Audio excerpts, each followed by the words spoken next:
Hello, good morning, my dear students. Today we are going to discuss about the new chapter, that is consideration. Okay, in the previous classes we already discussed about the offer, its valid elements, acceptance, its valid elements, revocation of offer, communication of acceptance, etc. Okay, now we are going to discuss about consideration.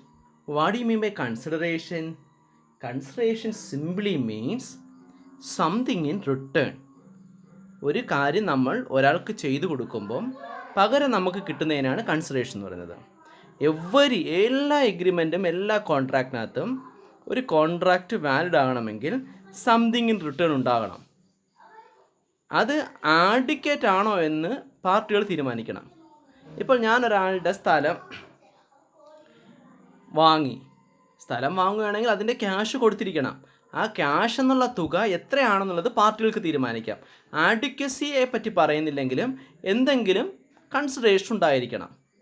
അങ്ങനെയില്ല എങ്കിൽ ഒരാളുടെ സ്ഥലം നമ്മൾ വാങ്ങുകയാണെങ്കിൽ consideration ഇല്ല എങ്കിൽ അത് contract അല്ല. എന്നാൽ പാരമ്പര്യ വസ്തുക്കളൊക്കെ കൺസിഡറേഷൻ ഇല്ലെങ്കിലും നമുക്ക് കൊടുക്കാൻ പറ്റും.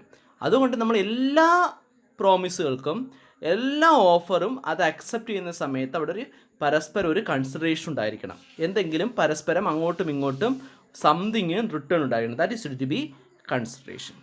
ഓക്കെ, നമുക്ക് എന്താണെന്ന് നോക്കാം. Meaning of consideration. According to Section 10 of the Indian Contract Act provides that a contract must be made for a lawful consideration. ഒരു കോൺട്രാക്റ്റ് എപ്പോഴും ഉണ്ടാകേണ്ടത് ഒരു ലോഫുൾ കൺസിഡറേഷനോട് കൂടി ആയിരിക്കണം. നിയമപരമായി രണ്ടുപേർക്കും പരസ്പരം എന്തെങ്കിലും കിട്ടിയിരിക്കണം. അതാണ് ലോഫുൾ കൺസിഡറേഷൻ എന്ന് പറയുന്നത്. An agreement without consideration is a bare promise and is not binding on the parties.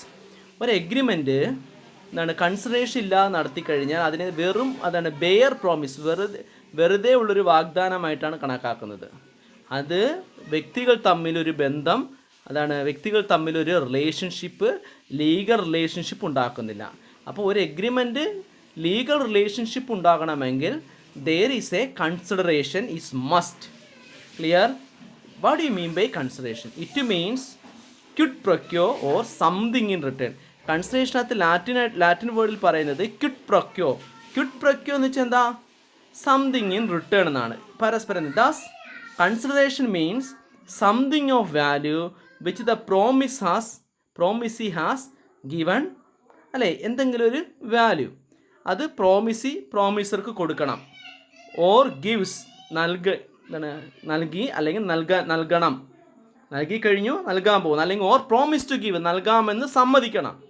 In return പകരമായിട്ട് ഫോർ ദ പ്രോമിസ്. ഓഫറർ അല്ലെങ്കിൽ പ്രോമിസർ അല്ലെങ്കിൽ പ്രപ്പോസർ അയാൾ വെച്ച ഓഫറിന് പകരമായിട്ട് എന്തെങ്കിലും ഒന്ന് നൽകി കഴിഞ്ഞിരിക്കാം, നൽകാൻ പോകുന്നതായിരിക്കാം. അതായത് കൺസിഡറേഷൻ എന്നുള്ളത് പാസ്റ്റ് ആകാം, പ്രസൻ്റ് ആകാം, ഫ്യൂച്ചർ ആകാം. ഓക്കെ, അതൊക്കെ ഇനി പഠിക്കുന്നുണ്ട്. It does not mean payment of money only. Consideration എന്ന് ഉദ്ദേശിക്കുന്നത് പണം മാത്രം, റിട്ടേൺ ആയിട്ട് പണം കിട്ടുന്നത് മാത്രമല്ല. സർവീസാകാം, ഒരു കാര്യം ചെയ്തു കൊടുക്കുന്നതാകാം, ഒരു കാര്യം ചെയ്യാതിരിക്കുന്നതാകാം. അതൊക്കെ എന്താണെന്ന് ഇനി പഠിക്കാം. അപ്പോൾ കൺസിഡറേഷൻ ഉദ്ദേശിക്കുന്നത് പണമായിട്ട് ബന്ധപ്പെട്ട പരസ്പരം ഉള്ളൊരിടപാടാകണമെന്നില്ല. പണമാകാം, പണത്തിന് പകരമായിട്ട് വേറെ എന്തെങ്കിലും സേവനങ്ങളാകാം, അതല്ലെങ്കിൽ മറ്റെന്തെങ്കിലും മാർഗങ്ങളാകാം, ഒരു കാര്യം ചെയ്യാതിരിക്കുന്നതുമാകാം. ഓക്കെ, ഒരാൾക്കെതിരെ കേസ് കൊടുക്കുന്നു. കേസ് കൊടുക്കാതിരിക്കുന്നതിന്, അവിടെ ചെയ്യാതിരിക്കുന്നതിനാണ് കൺസിഡറേഷൻ പൈസ ചോദിക്കുന്നത്. അല്ലേ, ചെയ്യാതിരിക്കുന്നതിനാണ് നിങ്ങളിത് ചെയ്യേണ്ടതെന്ന് പറയുന്നത്. അപ്പം consideration may be an act ആകാം, അല്ലെങ്കിൽ ആക്ട് ഓഫ് പേയിങ് മണി ആകാം, അല്ലെങ്കിൽ ഒരു ആക്ട് ആകാം, അല്ലെങ്കിൽ ഒരു അബ്സ്റ്റിനൻസും ആകാം, ചെയ്യാതിരിക്കുന്നതും ആകാം. ഓക്കെ, ഇനി then what is the definition of A consideration? According to Section 2D of the Indian Contract Act, defines consideration as when at the desire of the promiser, പ്രോമിസറുടെ ആഗ്രഹം അനുസരിച്ച് സെക്ഷൻ 2Dയിൽ ഇങ്ങനെയാണ് പറയുന്നത്, at the desire of the promiser the promisee or any other person has done. Promisee അല്ലെങ്കിൽ മറ്റേതെങ്കിലും വ്യക്തി, promisee തന്നെ ചെയ്യണമെന്ന് നിർബന്ധമില്ല. ഇപ്പം പ്രോമിസർ ഒരു കാര്യം ചെയ്യുന്നത് പ്രോമിസി തന്നെ ചെയ്യണമെന്ന് നിർബന്ധമില്ല. ചില കാര്യങ്ങൾ പ്രോമിസി തന്നെ ചെയ്യും. ഇപ്പോൾ ഇപ്പം ഞാൻ ഒരാളുടെ അടുത്ത് പറയുന്നത്, ഞാൻ നിങ്ങൾക്ക് 5000 രൂപ വരെ നിങ്ങൾക്ക് എൻ്റെ പടം വരച്ച് തരാൻ പറ്റുമോ എന്ന് ചോദിച്ചാൽ ആ പടം വരയ്ക്കുന്ന പേഴ്സണൽ സ്കിൽ അയാളുടെ വേണമെന്നുള്ള അയാൾ തന്നെ ചെയ്യണം. നേരെ മറിച്ച് ഞാൻ 5000 രൂപ കൊടുക്കുക, നിങ്ങൾ എൻ്റെ വീട് പെയിൻറ്റ് ചെയ്ത് തരണം. അപ്പം ഞാൻ പെയിൻറ്റിങ്ങിൻ്റെ കോൺട്രാക്റ്റ് ആണെങ്കിൽ ആ വീട് പെയിൻറ്റ് ചെയ്ത് കൊടുക്കുന്നത് എൻ്റെ ഏതെങ്കിലും ഒരു ജോലിക്കാരനെ വിട്ടിട്ടായിരിക്കും. അവിടെ എന്താണ് ദ കൺസിഡറേഷൻ എന്നുള്ളത് at the desire of the promiser, the promisee ചെയ്യാം ഓർ എനി അതർ പേഴ്സൺ, മറ്റേതെങ്കിലും വ്യക്തി, ഹാസ് ഡൺ ചെയ്തു, ഓർ അബ്സ്റ്റെയിൻഡ് ഫ്രം ഡൂയിങ് അല്ലെങ്കിൽ ചെയ്യില്ല എന്ന് പറഞ്ഞു, ഓർ ഡസ് അല്ലെങ്കിൽ ചെയ്യാൻ പോകുന്നു അല്ലെങ്കിൽ ചെയ്തുകൊണ്ടിരിക്കുന്നു, ഓർ അബ്സ്റ്റെയിൻസ് ഫ്രം ഡൂയിങ് അല്ലെങ്കിൽ ചെയ്യാതിരിക്കുന്നു, ഓർ പ്രോമിസസ് ടു ഡു അല്ലെ ചെയ്യാമെന്ന് പറയുന്നു, or to abstain from doing അല്ലെങ്കിൽ ചെയ്യില്ല, ഭാവിയാണ് നീ ചെയ്യില്ല എന്ന് പറയുന്നത്, സംതിങ് എന്തെങ്കിലും ഒരു കാര്യം. അപ്പോൾ കൺസിഡറേഷൻ വെച്ചാൽ എന്താ പറയുന്നത്, പ്രോമിസറുടെ ആഗ്രഹം അനുസരിച്ച് പ്രോമിസിയോ അല്ലെങ്കിൽ മറ്റേതെങ്കിലോ വ്യക്തി ചെയ്തതോ ചെയ്യാത്തതോ ചെയ്തുകൊണ്ടിരിക്കുന്നതോ ചെയ്തുകൊണ്ടിരിക്കാത്തതോ അല്ലെങ്കിൽ ചെയ്യാമെന്ന് പറയുന്നതോ അല്ലെങ്കിൽ ചെയ്യില്ല എന്ന് പറയുന്നതോ അല്ലെങ്കിൽ ഭാവിയിൽ promise to do or abstain from doing, ഇനി ചെയ്യില്ല എന്ന് പറയുന്നതോ ആകാം, സംതിങ്. സച്ച് ആക്ട്, ആ പ്രവൃത്തി അല്ലെങ്കിൽ അബ്സ്റ്റിനൻസ് അല്ലെങ്കിൽ ആ ചെയ്യാത്ത കാര്യം, ആ ചെയ്യില്ലാത്ത കാര്യം, ഓർ പ്രോമിസ് അല്ലെങ്കിൽ ആ വാഗ്ദാനം, ഭാവിയിൽ ചെയ്യാമെന്നുള്ള വാഗ്ദാനം, is called consideration for the promise. ഇതിനെയാണ് പ്രോമിസിൻ്റെ കൺസിഡറേഷൻ എന്ന് പറയുന്നത്. അയാൾ പ്രപ്പോസർ വെച്ച പ്രോമിസിൻ്റെ കൺസിഡറേഷൻ എന്ന് പറയുന്നത്. ഞാൻ ഉദാഹരണം പറഞ്ഞു കഴിഞ്ഞാൽ, ഫോർ എക്സാമ്പിൾ, ഞാൻ ഒരാളോട് പറയുന്നു, ഞാൻ എൻ്റെ വണ്ടി നിങ്ങൾക്ക് 15000 രൂപയ്ക്ക് തരാം. അവിടെ ഞാൻ അയാൾക്ക് വണ്ടി കൊടുക്കുന്നതിൻ്റെ കൺസിഡറേഷനാണ് എനിക്ക് കിട്ടുന്ന 15000 രൂപ. ഞാൻ ഒരാളോട് പറയുന്നു, നിങ്ങൾ എൻ്റെ കാറ് റിപ്പയർ ചെയ്ത് തരണം, അതിന് നിങ്ങൾക്ക് 2000 രൂപ തരാം. ഞാൻ എൻ്റെ കാർ റിപ്പയർ ചെയ്ത് തരുന്നതിനാണ് ഞാൻ അയാൾക്ക് 2000 രൂപ സർവീസാണ് അവിടെ കിട്ടുന്നത്. ഇനി ഞാൻ ചെയ്തൊരു കുറ്റം കോടതിയിൽ സാക്ഷി പറയാതിരിക്കാൻ അല്ലെങ്കിൽ കോടതിയിൽ പരാതി കൊടുക്കാതിരിക്കാനായിട്ട്, ഇപ്പോൾ ഫോർ എക്സാമ്പിൾ 2 പേര് വണ്ടി ഓട്ടിച്ച് വരുമ്പോൾ ഒരു ആക്സിഡൻറ്റ് ഉണ്ടായി. അപ്പം എയുടെ കുഴപ്പം കൊണ്ടാണ് ബിക്ക് ആക്സിഡൻറ്റ് ഉണ്ടായത്. അപ്പം എയുടെ കുഴപ്പമാണ്. അപ്പോൾ ബി പറയുന്നു, ഞാൻ നിങ്ങൾക്കെതിരെ കേസ് കൊടുക്കാൻ പോകുന്നു പോലീസ് സ്റ്റേഷനിൽ. അപ്പോൾ എ പറയുന്നു, കേസൊന്നും കൊടുക്കണ്ട, നിങ്ങളത് ചെയ്യരുത്, പകരം നിങ്ങൾക്ക് ഞാൻ ഈ കൺസിഡറേഷൻ ഇത്ര രൂപ തരാം. അവിടെ ഒരു കാര്യം പൈസ കൊടുക്കുന്നത് ഒരു പ്രവൃത്തി ചെയ്യാതിരിക്കുന്നതിനാണ്. അതാണ് പറഞ്ഞത്, പ്രോമിസറുടെ ആഗ്രഹം അനുസരിച്ച് പ്രോമിസിയോ മറ്റേതെങ്കിലും വ്യക്തി ഒരു ചെയ്യുന്ന കാര്യമാകാം, അല്ലെങ്കിൽ ചെയ്യാതിരിക്കുന്ന കാര്യമാകാം, അല്ലെങ്കിൽ ചെയ്ത കാര്യമാകാം, അല്ലെങ്കിൽ ചെയ്യാത്ത കാര്യമാകാം, അല്ലെങ്കിൽ ഇനി ചെയ്യാമെന്ന് പറഞ്ഞ കാര്യമാകാം, അല്ലെങ്കിൽ ഇനി ചെയ്യില്ല എന്ന് പറഞ്ഞ കാര്യമാകാം. അതാണ് കൺസിഡറേഷൻ എന്നുള്ളത്. ഒരു പാസ്റ്റ് ആകാം, പ്രസന്റ് ആകാം, ഫ്യൂച്ചർ ആകാം. ആ പ്രവൃത്തി അല്ലെങ്കിൽ ആ ചെയ്യാത്ത കാര്യം അല്ലെങ്കിൽ കൊടുക്കുന്ന വാഗ്ദാനം, അതിനെയാണ് നമ്മൾ എന്ത് വിളിക്കുന്നത്, കൺസിഡറേഷൻ എന്ന് പറയുന്നത്. അതുകൊണ്ട് നമുക്ക് വേണമെങ്കിൽ പറയാം, thus consideration may be an act, ഒരു പ്രവൃത്തിയാകാം, അതായത് ഡൂയിങ് സംതിങ്, ഓർ അബ്സ്റ്റിനൻസ് അല്ലെങ്കിൽ not doing something, or forbearance, ചെയ്യാത്ത കാര്യം അല്ലെങ്കിൽ ക്ഷമിക്കുന്നൊരു കാര്യം, അല്ലെങ്കിൽ സച്ച് ആക്ട്, ചില പ്രവൃത്തി, ഓർ അബ്സ്റ്റിനൻസ്, ചെയ്യാത്ത കാര്യം, may be done at the desire of the promiser or may be done by the promisee or any other person. അല്ലെങ്കിൽ പ്രോമിസറുടെ ആഗ്രഹം അനുസരിച്ച് പ്രോമിസിയോ അല്ലെങ്കിൽ മറ്റേതെങ്കിലും വ്യക്തിയോ ചെയ്യുന്ന കാര്യമാകാം എന്ത്, കൺസിഡറേഷൻ എന്നുള്ളത്. ഉദാഹരണത്തിന് ഞാൻ നേരത്തെ പറഞ്ഞതാണ്, ഉദാഹരണത്തിന് ഒരു കച്ചവടം, അയാളുടെ സ്കൂട്ടർ 15000 രൂപയ്ക്ക് ബിക്ക് കൊടുക്കാമെന്ന് പറയുന്നു. ബിക്ക് 15000 രൂപയ്ക്ക് സ്കൂട്ടർ കിട്ടി, എക്ക് 15000 രൂപ കിട്ടി. It is simply A act അല്ലേ, ഒരാക്റ്റാണ് അല്ലേ, ഒരു പ്രവൃത്തിയാണ്. ഇനി വേറെ ഉദാഹരണം പറഞ്ഞു കഴിഞ്ഞാൽ അബ്സ്റ്റിനൻസ് ആണെന്ന് പറഞ്ഞു കഴിഞ്ഞാൽ, for example promise to maintain, consideration may be ഒരു ആക്ടാണ്. ഇനി എന്താണ് ഒരു കൺസിഡറേഷൻ? മേ ബി എ പ്രോമിസും ആകാം. എന്താണ് ഒരു പ്രോമിസ് എന്ന് പറഞ്ഞു കഴിഞ്ഞാൽ, ഉദാഹരണത്തിന് A promise to maintain B's child and B promises to pay ₹2000 yearly for the purpose. A ബിയോട് പറയുന്നു, ഞാൻ നിൻ്റെ കുട്ടിയെ സൂക്ഷിച്ചു നോക്കിക്കോളാം, പകരം നീ എനിക്ക് 2000 രൂപ വർഷത്തിൽ അവനെ നോക്കുന്ന ചിലവായിട്ട് തരണം. Here the promise of each party is the consideration for the promise of the other party. അല്ലേ, ഇവിടെ എ ചെയ്യുന്ന ഒരു പ്രവൃത്തി, എ എന്താ പറയുന്നത്, ബിയുടെ കുട്ടിയെ നോക്കുന്നതിന് പകരമായ കൺസിഡറേഷൻ, ആ പ്രോമിസിന് പകരമായ കൺസിഡറേഷൻ ആണ് 2000 രൂപയായിട്ട് ബി കൊടുക്കാമെന്ന് പറഞ്ഞ കാര്യം. Therefore, it may be a promise to do an act.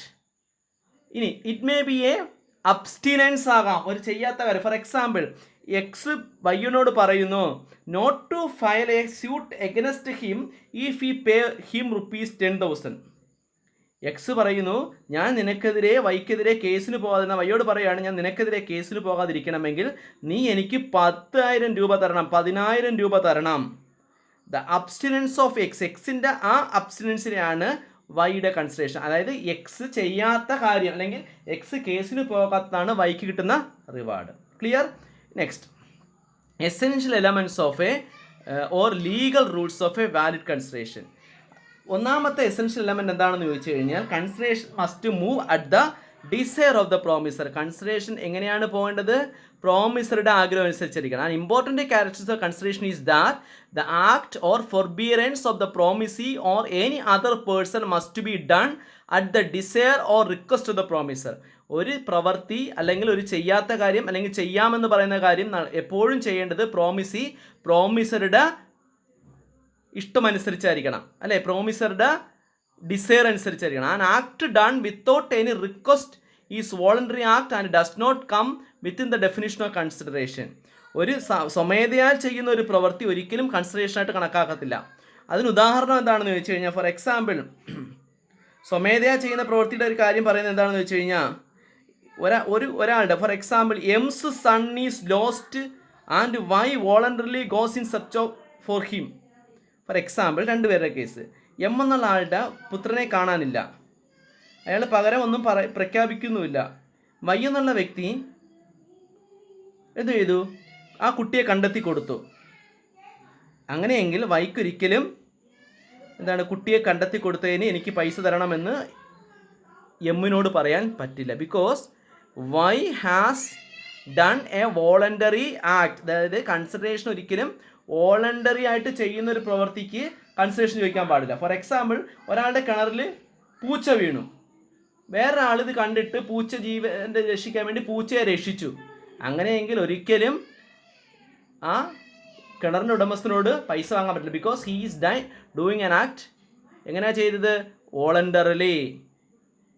അതുപോലെ തന്നെ a promise to give a donation is not enforceable as there is no benefit to the promisor, but if the promise has incurred a liability relying upon the promise it is enforceable. നമ്മളൊരു donation കൊടുക്കാമെന്ന് പറഞ്ഞു, അങ്ങനെയെങ്കിൽ donation കൊടുക്കാമെന്ന് പറഞ്ഞ ആൾക്കൊരിക്കലും അത് കൊടുക്കണമെന്ന് ബാധ്യതയില്ല. എന്നാൽ donation കൊടുക്കാമെന്ന് കണ്ടിട്ട് മറ്റേ പാർട്ടി എന്തെങ്കിലും ചെലവ് അയാൾക്കുണ്ടായിട്ടുണ്ടെങ്കിൽ ബാധ്യസ്ഥനാണ്. അതായത് ഒരു promise to give donation enforceable അല്ല, പക്ഷെ ആ പ്രോമിസ് കൊണ്ട് എതിർ പാർട്ടിക്ക് ഒരു നഷ്ടമുണ്ടായിട്ടുണ്ടെങ്കിൽ ബാധ്യസ്ഥനാണ്. രണ്ട് കേസ് നമ്മൾ പഠിക്കണം. അബ്ദുൽ അസീസ് വേഴ്സസ് മാസം അലിയുടെ കേസും കേദാർനാഥ് വേഴ്സസ് ഗോറി മുഹമ്മദിൻ്റെ കേസും. ഒരു ഉദാഹരണം ഞാൻ പറയാം. ഈ അബ്ദുൽ അസീസ് വേഴ്സസ് മാസം അലിയുടെ കേസാണ് ഒരു പ്രോമിസിൻ്റെ കേസ്, അതായത് ഡൊണേഷൻ നൽകാമെന്നുള്ള ചില. ഉദാഹരണത്തിന് അബ്ദുൽ അസീസ് വേഴ്സസ് മൗസം അലിയുടെ കേസിനകത്ത് എന്നുള്ള മൗസം അലി അബ്ദുൽ അസീസിനോട് പറയുന്നു, അബ്ദുൽ അസീസ് ഒരു പള്ളിയുടെ സെക്രട്ടറിയാണ്, പറയുന്നു ഞാൻ നിങ്ങൾക്ക് 500 രൂപ തരാം. എന്തിനു വേണ്ടി? മോസ്ക് റീബിൽഡ് ചെയ്യുന്നതിന് വേണ്ടി. എന്നാൽ അബ്ദുൽ അസീസ് മോസ്ക് റീബിൽഡ് ചെയ്യുന്നുമില്ല, അയാൾക്കൊരു ചിലവും ആകുന്നില്ല. എന്നാൽ കുറച്ച് ദിവസം കഴിഞ്ഞിട്ട് മാസം അലിയുടെ അടുത്ത് അബ്ദുൽ അസീസ് പൈസ ചോദിച്ചു, പക്ഷേ മാസം അലി അബ്ദുൽ അസീസിന് പൈസ കൊടുത്തില്ല. അങ്ങനെയെങ്കിൽ അബ്ദുൽ അസീസിന് മോസം അലിയുടെ നിന്ന് പൈസ വാങ്ങാൻ പാടില്ല. കാരണം എന്താ? പ്രോമിസ് 500 രൂപ നൽകാമെന്ന് പറഞ്ഞതുകൊണ്ട് അബ്ദുൽ അസീസിന് ഒരു ചെലവും ഉണ്ടായിട്ടില്ല, ഒരു പൈസയും നഷ്ടമുണ്ടായിട്ടില്ല. അതേപോലെ രണ്ടാമത്തെ കേസ് എന്നുള്ളത് നഷ്ടമുണ്ടാകുന്നത് കേദാർനാഥ് വേഴ്സസ് ഗോറി മുഹമ്മദ്. കേദാർനാഥിൻ്റെ കേസിൽ എന്ന് വെച്ച് കഴിഞ്ഞാൽ ഇവിടെ ഗൗരി മുഹമ്മദ് എന്നുള്ള ആള് 100 രൂപ സംഭാവന നൽകാമെന്ന് പറഞ്ഞു. എന്തിനു വേണ്ടി? ഹൗറ മുനിസിപ്പാലിറ്റിയിലെ ടൗൺ ഹാൾ റിനോവേറ്റ് ചെയ്യുന്നതിന് വേണ്ടി നൽകാമെന്ന് ഗൗരി മുഹമ്മദ് കേദാർനാഥിനോട് പറഞ്ഞു. കേദാർനാഥ് കെയോട് പറഞ്ഞു. അയാളാണ് ആ മുനിസിപ്പാലിറ്റിയുടെ സെക്രട്ടറിയാണ്. അയാൾ എന്ത് ചെയ്തു? ഇവരെല്ലാം സംഭാവന തരുമെന്ന് പ്രതീക്ഷിച്ചിട്ട് കോൺട്രാക്ടറെ വിളിച്ചു, ജോലികളെല്ലാം തുടങ്ങി. എന്നാൽ കുറച്ച് ദിവസത്തിന് ശേഷം എന്ത് സംഭവിച്ചു? ഗൗരിനാഥിനോട് 100 രൂപ സംഭാവന ചോദിച്ചപ്പോൾ അയാൾ പറയുന്നു, ഞാൻ തരില്ല, ഞാൻ വെറുതെ പറഞ്ഞതാണ്. അങ്ങനെ ഇപ്പോൾ കോടതിയിൽ കേസ് വന്നപ്പം കോടതി എന്ത് പറഞ്ഞു? കോൺട്രാക്ടറെ വെച്ച് ഇത്രയും ചെലവ് ഗൗരി മുഹമ്മദിനായതുകൊണ്ട്, കേദാർനാഥിനായതുകൊണ്ട്, സെക്രട്ടറിക്ക് ആയതുകൊണ്ട് ഗൗരി മുഹമ്മദ് പൈസ നൽകണം. ബിക്കോസ് ഇവിടെ എതിർ കക്ഷിക്ക് എന്തുണ്ടായി? ഒരു നഷ്ടമുണ്ടായി. This is about consideration must be move at the desire of the promisor. Okay, that's all about the first point. നല്ലതുപോലെ വായിക്കുക. സമയം ഒരുപാട് വീഡിയോ നീണ്ടുപോയി.